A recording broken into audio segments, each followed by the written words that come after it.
Its history dates back to 18th century England. A new law called the Enclosure Acts brought fencing and boundaries to many parts of the country. This meant that those wishing to pursue their sport of following foxhounds now needed horses that were capable of jumping these obstacles, and just like that, the jumper was born.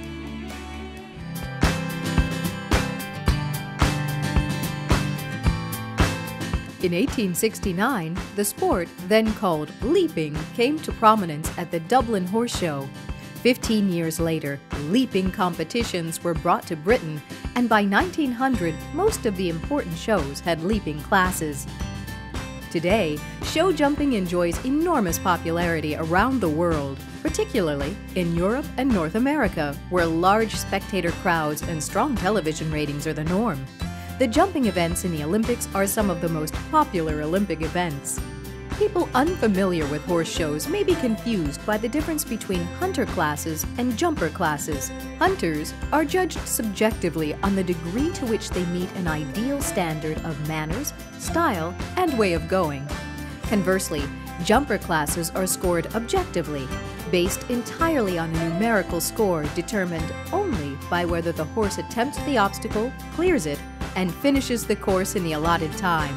Jumper courses often are colorful and, at times, quite creatively designed.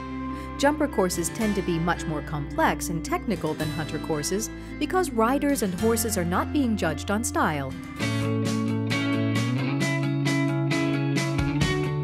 The horses are quite special in show jumping. A show jumper must have the scope and courage to jump large fences, as well as the athletic ability to handle the sharp turns and bursts of speed necessary to navigate the most difficult courses. Most show jumpers are tall horses, over 16 hands, usually of warm blood or thoroughbred breeding.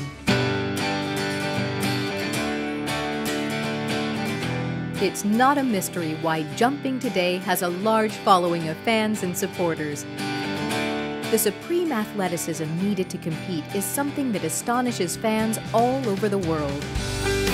The power and beauty of jumpers is something that deserves admiration and respect by horse lovers everywhere. To watch jumping is to fall in love with jumping.